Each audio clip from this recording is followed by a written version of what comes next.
Good morning বন্ধুরা, আমি মাম্পি। আমার নতুন একটি ভিডিওতে তোমাদের সবাইকে জানাই অনেক স্বাগত। অমিতার টিফিন রেডি, আর একদম হালকা টিফিন দিচ্ছি, তাও কিন্তু এটা বাড়িতে ফেরত এসেছিলো জানো তো। একটা কেক দিয়েছি আর একটা বিস্কুট দিয়েছি। একটা বিস্কুট খেয়েছে, কেকটা পুরো বাড়িতে নিয়ে এসছে। আর এখানে এই যে পিডিয়াশিওর দিচ্ছি, আমি হাতে তুলে না দিলে সে তো খাবেই না। খাইয়ে দিতে গেলে কিন্তু খাবে না, হাতে ধরে কার্টুনের দিকে তাকিয়ে থাকবে, খাবে না। একটু খাবে, দুবার হয়তো একটু মুখে নেবে, তারপর বাকিটা বলবে আমি আর খাবো না। এবারে স্কুল বাস আসার টাইম হয়ে যাবে, বেরিয়ে যাবে। এই করে না কদিন থেকে পিডিয়াশিওর নষ্ট করছে, খাচ্ছে না। তো তারপর আমি আজকে দিলাম জোর করে, আমি বললাম আগে খাও তারপর কার্টুন দেখবে। তো এই যে এখন বেরিয়ে যাচ্ছে স্কুলের জন্য। আর মিস্টার রায়ও আজকে সকাল সকাল ডিউটিতে যাবে, যার জন্য সাইকেলটা বের করেছে। আর এখন কিন্তু মিস্টারের স্নান হয়ে গেছে, এখন মানে ও শুধু খাবে, সকালে একটু কিছু খাবে, খেয়ে রেডি হয়ে অফিসের জন্য বেরোবে। তার আগে এই যে এখন অমিতাকে যাচ্ছে বাসে তুলে দিতে। আর আমি এইদিকে ওর জন্য খাবারও বানিয়ে রেখেছি, মিস্টার রায়ের জন্য আর কি। তো রুটি বানিয়েছি, দেখতেই পাচ্ছ ব্রাশ করতে করতে যাচ্ছে। আসলে স্নান করে নিয়েছে, ঘুম থেকে উঠে একবারে ফ্রেশ হয়ে নিয়েছে, তারপর হচ্ছে এখন যাচ্ছে মানে ব্রাশ করতে করতেই চলে যাচ্ছে। টাইম নেই, কি করবে বলো। তো তারপর এই যে ও খেয়ে দিয়ে বেরিয়ে গেল। আর সকালে ওকে আমি রুটি করে দিয়েছিলাম, এত সকালে না ভাত খেতে চায় না। ওই অমিতা বেরিয়ে যাওয়ার পর মানে খেতে আর ড্রেসটা পরতে যতটা টাইম, ততটা টাইমের জন্যই আর কি বাড়িতে ছিল। তারপর এখন এই যে বেরিয়ে গেল, দুধ রুটি খেয়ে বেরিয়ে গেল। আর আমরা মানে আমি আর দিদা সকালবেলা আজকে খাবো লুচি। আর একটু না ময়দা মাখা ছিল ফ্রিজে, তো ভাবছি যে রুটি করবো, থাক ময়দাটা দিয়ে রুটি না করে লুচি করে নিই। লুচি করেছি, এখানে সিমুই আর করেছিলাম একটা কুমড়ো আলু দিয়ে তরকারি। আর সিমুইটা না বানিয়েছি মানে দুধটা কেন জানি না কেটে গেল। তো দিদা বলছে থাক ফেলিস না, এটা দিয়েই সিমুই করে ফেলবি কেন, অনেকটা দুধ ছিল। তো এটাই খেয়ে নেবো ওখানে আমরা। আর তারপর আজকের ওয়েদারটা দেখো কেমন রোদ, ভালোই রোদ উঠেছে সকালবেলা, গরম লাগছে প্রচণ্ড। আর আমি এইদিকে সমস্ত কাজ বাজ সেরে রান্না বান্না করে নিয়েছি, এখন বসিয়েছি ভাত। সেই যে সকালে খাওয়া দাওয়া হলো, তারপর কিন্তু অনেক কাজ করেছি, সেটা আর ভিডিও করিনি। আর একদম হালকা মানে খাবার রান্না করেছি দুপুরে, কারণ রাত্রে না আমাদের বিয়েবাড়ির নিমন্ত্রণ আছে, সেই জন্য। তো আমি তাই যে স্কুল থেকে চলে এসছে, আর এখন ওকে খাওয়াবো। ওকে স্নান করাইনি, ও একটু তাড়াতাড়ি বাড়িতে এসছে, গরমের জন্য ওদের স্কুলটা একটু তাড়াতাড়ি ছুটি দিচ্ছে। তো ওই 10:20-25 নাগাদ বাড়িতে চলে এসছে। আর এখন এই যে ডিম দিয়ে ওকে ভাত মেখে খাইয়ে দিচ্ছি, তারপর ও যাবে একটু খেলতে। ওই বলছে যে রাস্তায় ও পাড়াতে সবাই খেলছে, ওখানে একটু যাব। আজকে অমিতা তাড়াতাড়ি বাড়ি চলে এসছে। ও বাড়িতে এলে ওকে খাইয়ে দিলাম, তারপর ওই যে রাস্তা না মানে ওই গাছের ছায়ায় ওখানে রাস্তাতেই, রাস্তা ওই মাসিদের বাড়ি আর কি। তো ওখানে সবাই খেলা করছে, আসার সময় দেখেছে। এবার ও বাড়িতে এসে কি কান্না, আমি ওখানে খেলবো, আমি খাবো না খাবো না। খাইয়ে দাইয়ে দিলাম, তারপর গিয়ে একটু খেলছে। এখন 12টা বাজে, আমি স্নান করে নিয়েছি, পুজো হয়ে গেছে, রান্নাও হয়ে গেছে। রাত্রেবেলা রান্না করিনি, শুধু দিদা খাবে, অল্প করে করেছি। এখন খেয়ে থেকে যাবে যেটুকুনি, ওটুকুনি দিদার হয়ে যাবে। তো আমরা যাব বিয়ে বাড়িতে, রাত্রে বিয়ে বাড়ির নেমন্তন্ন আছে, সেই জন্য আর দুপুরে রান্না করছি। তো দেখি এখন একটু বসি, 12টা বাজলে তারপর অমিতাকে এনে স্নান করবো। এখনো 12টা বাজেনি। কি খেলা হচ্ছে?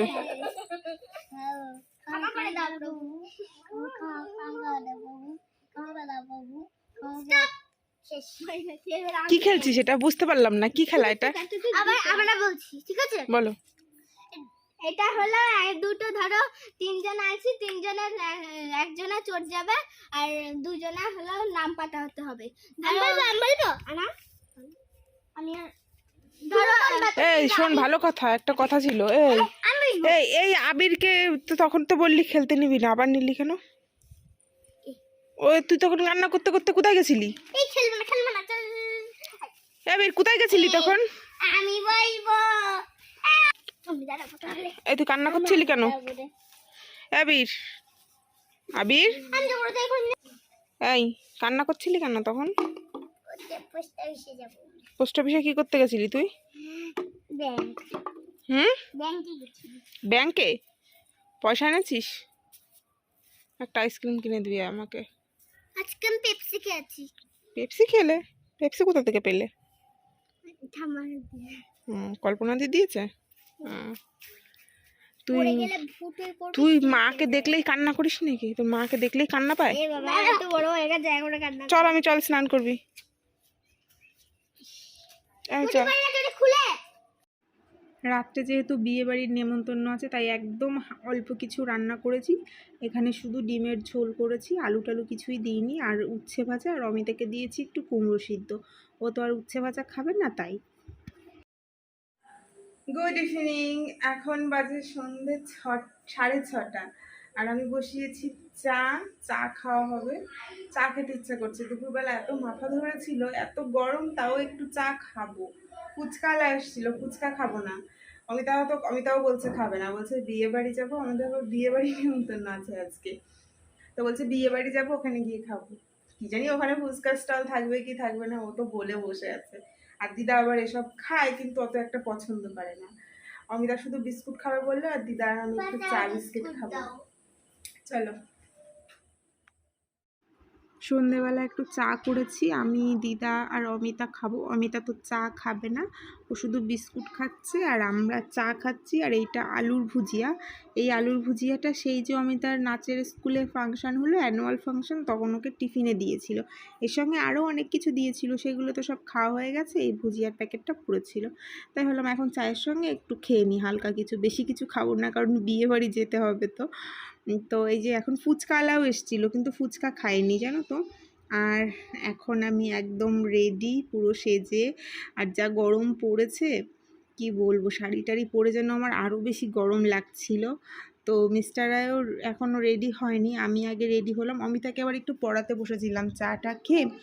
তারপর ও বাড়িতে এলো, ওকে বললাম তুমি পড়াও, আমি রেডি হই। আমি এদিকে রেডি হয়ে নিয়েছি, আর অমিতা পড়া শেষ হলে ওকেও রেডি করে দিলাম। এখন কিন্তু প্রায় ওই 9টা, 9:30 মতো বাজে, যেহেতু শিমুরালিতেই মানে কাছাকাছি বিয়ে, তো সেই জন্য একটু লেট করেই বেরোচ্ছি। যাবো, গিয়ে খেয়ে দিয়ে চলে আসবো, বেশিক্ষণ ওখানে থাকবো না, কারণ ওখানে কাউকেই আমরা চিনি না সেরকম। যার বিয়ে তার বাবাকেই শুধু একটু চিনি, তাও আমি না, মিস্টার রায় চেনে আর কি, কেমন সম্পর্কে দাদা হয়, তো সেই আর কি, মানে ওইভাবেই আর কি চেনা। তো বলছে কাউকেই চিনি না, গিয়ে বোরিং লাগবে, তার থেকে বরঞ্চ শুধু খাওয়ার সময় চলে যাব। গিয়ে আর যা গরম, মানে আগে থেকে গিয়েও কষ্ট, মানে এত সেজে গুজে কতক্ষণই বা থাকা যায় বলো। আর মিস্টার রায়ের লুকটা দেখো, ও তো একদম সাজেনি, বাড়ির ওই যে একটা মানে ট্র্যাকস্যুট পরে আর একটা মানে শর্ট হাতা গেঞ্জি, গোল গলা গেঞ্জি পরে বিয়েবাড়ি চলে এসছে। আর চলে এসছি আমরা ভবনে, এটা শিমুরালিতেই আর কি বিয়ে ভবনে হচ্ছে বিয়েটা। তো এই যে এখানে চলে এসছি, আর এই দেখো আজকে মানে কনে এরই বিয়েতে এসছি আমরা। আমাদের কিন্তু মেয়ে পক্ষ থেকে নেমন্তন্ন ছিল। তো এসে প্রথমে ওই যে গিফটটা দেখছো হাতে, ওটা কিন্তু আমরা দিয়েছি। অমিতা পুরো রাস্তাটা গিফট হাতে করে নিয়ে এসছে। এবার এখানে এসে আমি বললাম যাও গিয়ে দিয়ে এসো, কিন্তু সে লজ্জা পাচ্ছে, সে যাবে না, আমাকেই পাঠিয়েছে, না মাম্মাম তুমি যাও। তো তারপর আমি গিয়ে গিফটটা দিলাম, আর কনের সঙ্গে একটু ফটো টটোও তুলেছি। তারপর চলে এলাম ফুচকা খেতে। আমি খাইনি ফুচকা, মিস্টাররা আর অমিতা খেয়েছে। আমি মিস্টারের কাছ থেকে জাস্ট 1 পিস খেয়েছিলাম, বেশ ভালো খেতে। এই লোকটার ফুচকা খুব ভালো খেতে, এনার বাড়িও আমাদের শিমুরালিতে। আমি খেয়েছি এনার ফুচকা আগেও। আর আমি একটু চিকেন পকোড়া খাচ্ছিলাম বসে বসে। চিকেন পকোড়া, ভেজ পকোড়া ছিল, কফি ছিল, তো ওসব কিছুই খাইনি। আর বিয়ে বাড়িতে গিয়ে আমি না কফি খাই না, কফি খেলেই আমার জানি না কেন জিভটা পুড়ে যায়, তারপর কোনো খাবার ঠিক করে খেতে পারি না। সেই জন্য আমি কখনো বিয়ে বাড়িতে গিয়ে কফি খাই না। আর তার থেকেও বড় কথা, এই গরমে তো কফি আরোই খাবো না। তারপর চলে এলাম খাওয়া দাওয়ার এখানে গিয়ে ওই স্টলে ফুচকা খেতে যতটা টাইম, আর চিকেন পকোড়া খেতে যতটা টাইম, তারপর আর ওখানে ওয়েট করি। চলে এসেছি সোজা খাবারের দিকে। একবার খেয়ে উঠছি আমরা, এখন ঠিক সময় মতোই এসেছি। এখন আর কি আমরা করছিলাম যে কখন সবাই হাতটা আর এখানে এসে জানো তো আমাদের কাদের সঙ্গে দেখা হচ্ছে, এই দেখো পর্ণিকা, ওদেরও নেমন্তন্ন ছিল। আসলে বিয়েটা মানে আমাদের পাড়াতেই, তো ওরাও তো আমাদের পাড়াতেই থাকে, সেই জন্য আর কি ওরাও এসছে, ওদেরও নেমন্তন্ন করেছে। ওই দেখো নীলিমা, রাজুদা সবাই আছে এখানে। নীলিমা আর মিস্টাররা একটু কথা বলছিল কি জানি না, ওই দেখো রাজুদাও এসে পাশে দাঁড়িয়েছে। আর এখন ওরা চলে যাবে, ওদের খাওয়া দাওয়া হয়ে গেছে, ওরা আমাদের আগে এসছে। আর এই যে পুরো মেনুটা একটু দেখে নাও কি কি আছে। তাছাড়া আমি তো তোমাদের দেখাবোই যে কি কি ছিল মেনুতে, আমি যখন খাবো তখন তো তোমরা দেখতেই পাবে যে আজকের মেনুতে কি ছিল। আর রান্না বান্না কেমন হয়েছিল সেটা একটা একটা মেনু আসলে আমি বলবো। আমরা তো এখানে বসে পড়েছি খাওয়ার জন্য, আর এখানে ওয়েট করছিলাম কখন আমাদের খাবার দেবে, আমরা খাওয়া দাওয়া করে বাড়িতে ফিরবো। তো প্রথমেই চলে এলো ডিমের ডেভিল। এই দেখো ডিমের ডেভিল, এর ভেতরে না খাসির চর্বি দেওয়া ছিল। তো অত একটা ভালো লাগেনি আমার ডেভিলটা, এমনিতেই ঠান্ডা হয়ে গেছে। তারপর না ভেতরটা কেমন একটু মানে ওই যে ফ্রাই করেছে যে কোটিংটা ছিল বাইরে, সেটা না কেমন একটু কাঁচা কাঁচা মনে হচ্ছিল আমার কাছে। শুধু ডিমটাই খেয়েছি, আর কিচ্ছু খাইনি। খাসির চর্বি দিয়ে করা হয়েছিল, সেটাও খাইনি, ফেলে দিয়েছি, শুধু ডিমটা খেয়েছি। আর তারপর চলে এসেছিলো রাধা পল্লবী, আর তার সঙ্গে ছিল চানা মশলা। এর ভেতরে কিন্তু কোনো চিকেন বা মাটন বা কোনো কিছুর কিমা দেওয়া ছিল না, এমনি প্লেন চানা মশলা। এটা বেশ ভালো লেগেছে আমার কাছে খেতে। আর তারপর এসছে সাদা ভাত, সঙ্গে ছিল ভেজ ডাল আর বেগুনি। তো যেটা বলছি, ভেজ ডালটা আমার অত একটা ভালো লাগেনি। আমার কিন্তু ওই ভেজ ডাল এমনিতে অনুষ্ঠান বাড়িতে গিয়ে খেলে খুব ভালো লাগে, মানে খুবই ভালো লাগে ভেজ ডাল খেতে, আমি খুব পছন্দ করি। কিন্তু এই ডালটা আমার অত একটা ভালো লাগেনি। আর বেগুনিটা তো আরোই না, কেন জানি না, একদম ঠান্ডা হয়ে গেছিলো, নরম, একটুও ভালো লাগছিল না। অমিতা বেগুনি ভালো খায়, সেও খায়নি জানো তো, সে তো পুরোটাই ফেলে দিয়েছে, একটুও খায়নি। অমিতার প্লেটে বেগুনি পুরো ছিল। আর তারপর চলে এলো এই যে এটা হলো সর্ষে কাতলা। তো এই কাতলা মাছটা বেশ ভালোই ছিল, কিন্তু গ্রেভিটা একদম ভালো লাগেনি আমার কাছে। আমি তো খাইনি গ্রেভি, পুরো সাইড করে রেখে দিয়েছিলাম, শুধু মাছটা খেয়েছিলাম, একটু সাদা ভাত দিয়ে শুধু মাছটাই খেয়েছিলাম। মাছটা বেশ ফ্রেশ ছিল আর খুব টেস্টিও ছিল। আর তারপর চলে আসলো ফ্রায়েড রাইস আর হচ্ছে মাটন। মাটনটা তো খুব টেস্টি হয়েছিল, এত সুন্দর সফট হয়েছিল, খুবই ভালো হয়েছিল মাটন খেতে। আর আমার তো পুরো পছন্দের পিস পড়েছিল। আমার না মাটনের একটু মানে চর্বি চর্বি আবার একটু হাড় হাড় টাইপের থাকবে এরকম পিস পছন্দ, তো আমার সেরকম পিস পড়েছিল। এই দেখো কি সুন্দর, আমি তো আবার নিয়েছিলাম, মানে প্রথমটা খাওয়া হয়নি, পরের বার দিতে এসেছিলো, আমি আবার নিয়েছিলাম মাটন। আর রাইস ছিল সঙ্গে। তো তারপর চলে এসেছিলো এটা মনে হয় কাঁচা আমের চাটনি, আমি তো ভেবেছিলাম পেঁপে দিয়ে করেছে, কিন্তু না, এটা কাঁচা আমের চাটনি, গ্রেট করে আমটাকে গ্রেট করে করেছে। আর সঙ্গে ছিল মশলা পাঁপড়, বেশ ভালো হয়েছিল চাটনিটা, খেতে খুব সুন্দর হয়েছিল চাটনিটা। আর তারপর এই যে দই আর পাঁপড়, আমি তো সবসময় একসঙ্গেই খাই, এটা ছিল মিষ্টি দই। আর তারপর ছিল রসগোল্লা আর পান্তুয়া, যেটা আমি খাইনি, আমার আর মানে একদমই খাওয়ার মতো পরিস্থিতি ছিল না। মিস্টার রায় খেয়েছে। আর অমিতার প্লেটে দেখলে বেগুনিটা কিন্তু রয়েছে, ও বেগুনি ভালো খায়, তাও বেগুনি খায়নি। আর সবশেষে ছিল হজমোলা আর হচ্ছে আইসক্রিম। তো অমিতা আইসক্রিম খায়নি, ওর ফুচকা খেয়েই পেট ভরে গেছে, ও আর কিচ্ছু খায়নি জানো তো, মানে খেতে বসেও ঠিক করে খায়নি। 2 পিস মাটন খেয়েছে, তাও আমি জোর করাতে, আর কিচ্ছু ভাত খায়নি, কিচ্ছু মাছ খায়নি, কিচ্ছু খায়নি। ও ওই যে ফুচকা খেয়ে নিয়েছে, অনেকটা ফুচকা খেয়েছে, সেই জন্য আর কিছু খেতে পারেনি আর কি। চিকেন পকোড়াও খেয়েছিল। আর তারপর খাওয়া দাওয়া সেরে এখন ফিরছি আমরা বাড়ির দিকে, চলে আসবো বাড়ি।